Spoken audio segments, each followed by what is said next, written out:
ये है जी हमारा पोटैटो चीज़ ऑमलेट जो कि हो गया है तैयार। बहुत ही लजीज बना है। चलिए रेसिपी की तरफ देखते हैं कि इसके लिए हमें क्या कुछ चाहिए और क्या कुछ हमने इसमें शामिल करके लजीज सा पोटैटो चीज़ ऑमलेट तैयार किया है। बिस्मिल्लाहिर्रहमानिर्रहीम। अलीज़े अलवी व्लॉग्स के साथ एक दफ़ा फिर हाजिर हैं। आज हम बनाने जा रहे हैं एक स्पेशल किस्म का ऑमलेट। उसके लिए सबसे पहले हम यहाँ से अपनी खेती से निकाल लेंगे हरी प्याज यानी स्प्रिंग अनियन निकाल लेते हैं। हमें इतनी ही चाहिए, हमने ले लिया है। मिर्चों के पौधे पे हमने मिर्चें बहुत कम छोड़ी हैं, जिसमें से एक दो बस रह गई हैं, तो मिर्चें हम अंदर ले गए हैं जी। ऑमलेट के लिए हम ये हरी प्याज तो बाहर से ले आए हैं अपनी ग्राउंड से, लेकिन इसके लिए मज़ीद जो चीज़ें चाहिए उसमें ये हमने 2 मीडियम साइज़ के प्याज कटिंग कर लिए हैं। ये धनिया काफ़ी ज़्यादा है, इसमें से थोड़ा धनिया जाएगा।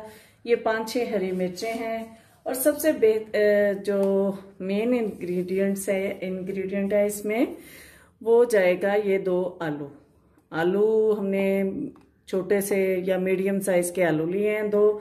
इनको हम कर लेंगे कद्दूकश कह लें, ग्रेट कह लें, हम इनको करके तो आपको दिखाते हैं। और ये हमारी अपनी जो स्प्रिंग अनियन है इसको भी कटिंग कर लेते हैं। चीज़ें हमारी कट हो गई हैं। ये हमने आलू ग्रेट कर लिए हैं, इसमें डाल देंगे ये अपनी स्प्रिंग अनियन सारी। इसके साथ ये दूसरी प्याज भी चली जाएगी। ये हमारी प्याज सारी चली जाएगी इसमें, और ये हरी मिर्चें भी। हरा धनिया हम इसमें से हाफ डालेंगे। इसमें ये प्याज और हरी मिर्चें शामिल कर देते हैं। ये हमारा बाउल मुझे थोड़ा सा छोटा लग रहा है। ये हम 6 अंडों के लिए बना रहे हैं। अब आप 1 अंडा बनाएं, 2 अंडे बनाएं, उस हिसाब से अपनी चीज़ें कम या ज़्यादा कर लें। 1 टेबलस्पून चला जाएगा ये खुश्क धनिया पाउडर, 1 टेबलस्पून चला जाएगा ये ज़ीरा पाउडर, 1 टीस्पून चली जाएगी कसूरी मेथी, और ये यहाँ पे ½ टीस्पून हमारे पास काली कुटी हुई मिर्च है। ये थोड़ी कम लग रही है, इसमें थोड़ी सी और डाल देते हैं। तकरीबन 1 टीस्पून हमारे पास ये कुटी हुई मिर्च चली जाएगी इसमें। इसके साथ जाएंगे ये ओरिगानो लीव्स, ओरिगानो पाउडर नहीं जाएगा, ओरिगानो लीव्स जाएंगे। ये तकरीबन 1/4 टीस्पून जाएंगे। इनसे इस ऑमलेट का टेस्ट बहुत ही ज़बरदस्त हो जाता है। इसी तरह ये हमने इसमें रोज़मेरी लीव्स भी 1/4 टीस्पून के करीब ही डालने हैं। इनको बेशक यूं निकाल के और इनको थोड़ा सा मसल के डालें तो भी ये बहुत ज़बरदस्त इनका टेस्ट आ जाता है। इसके साथ ये थाइम लीव्स जाएंगे, ये भी 1/4 टीस्पून जाएंगे। इसके साथ ये हमारे पास है मोज़रेला चीज़। मोज़रेला चीज़ को हम ग्रेट करके क्रश करके इसमें शामिल करते हैं। ये हमने इसमें चीज़ शामिल कर दी और अब हम इसमें शामिल करेंगे 6 अंडे। आप कह रहे होंगे कि नमक आपने शामिल नहीं किया।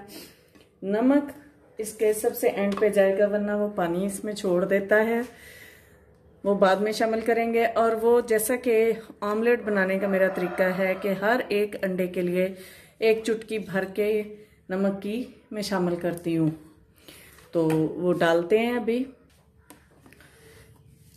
1 2 3 4 5 और ये 6। हमने थोड़ी बड़ी चुटकियाँ डाली हैं इसमें नमक की। नमक फिर भी टेस्ट कर लेंगे, कम फील हुआ तो और डाल लेंगे। इसी तरह अगर आपको स्पाइसेस ज़्यादा पसंद है तो आप इसमें थोड़ी कुटी हुई मिर्च भी डाल सकते हैं। हमारे घर में चूँकि बहुत ज़्यादा स्पाइसेस नहीं यूज़ होते, यानी स्पाइसी खाना नहीं बनता है, इसलिए हमने थोड़ा हरी मिर्चें सिर्फ 6 डाली हैं और हाँ 1 टीस्पून हमने कुटी हुई काली मिर्च डाली है। इसके साथ हम डालेंगे इसमें 1 टेबलस्पून भर के सोया सॉस और 1 टेबलस्पून भर के चिली सॉस। टेबलस्पून भर के सोया सॉस चलेगी। इसी तरह ये टेबलस्पून भर के चिली सॉस। मेरे ख्याल में इतने स्पाइसेस काफ़ी हो जाएंगे। बनाते हैं इसको और दिखाते हैं आपको इस। हाँ जी, हम आ गए हैं अपने पैन की जानब और अपना ऑयल डालेंगे इस पे, क्योंकि ये थोड़ा सा शैलो फ्राई होना है तो इसके लिए थोड़ा सा ऑयल ज्यादा ही जाएगा। तो इसमें शामिल करके तो हम आपको दिखाते हैं कि हमने इसको बनाना कैसे है। हाँ जी, बिस्मिल्लाहिर्रहमानिर्रहीम। हम डालेंगे इसमें इस तरह करके, इसको बहुत बड़ा ऑमलेट टाइप नहीं बनाएंगे, इसको हमने पकाना है, शैलो फ्राई करना है और हमने इसको ऐसे ही बनाना है। इसी तरह डिफरेंट जगहों पे ये हम डालते जाएंगे और जैसे टिक्कियां सी बन जाएंगी ऐसे बना लेंगे। तो इसको कर लेते हैं फ्राई, तो फिर दिखाते हैं आपको। इसकी लो मीडियम आंच रखनी है, बहुत तेज आंच पे इसको नहीं पकाना, ताकि ये हमारे जो हमने इसमें आलू शामिल किए हैं वो भी अच्छे तरीके से पक सकें। साइड हमने चेंज कर ली है इसकी, ये दूसरी साइड से भी फ्राई हो जाता है। तो आपको दिखाते हैं इसकी फाइनल लुक। ये है जी हमारे डिश की फाइनल लुक, पोटैटो चीज ऑमलेट। बहुत ही लजीज बना है, बहुत मजे का बना है। आप बनाइए मेरे अंदाज में, इंशाल्लाह आपको पसंद आएगा। पसंद आ जाए तो लाइक कर दीजिए, शेयर कर दीजिए, सब्सक्राइब कर दीजिए और बेल आइकॉन को दबा दीजिए, ताकि आपको मेरी वीडियोस, मेरी रेसिपीज, मेरी रेमेडीज मिलती रहें। दुआओं में याद रखिएगा। अल्लाह हाफिज।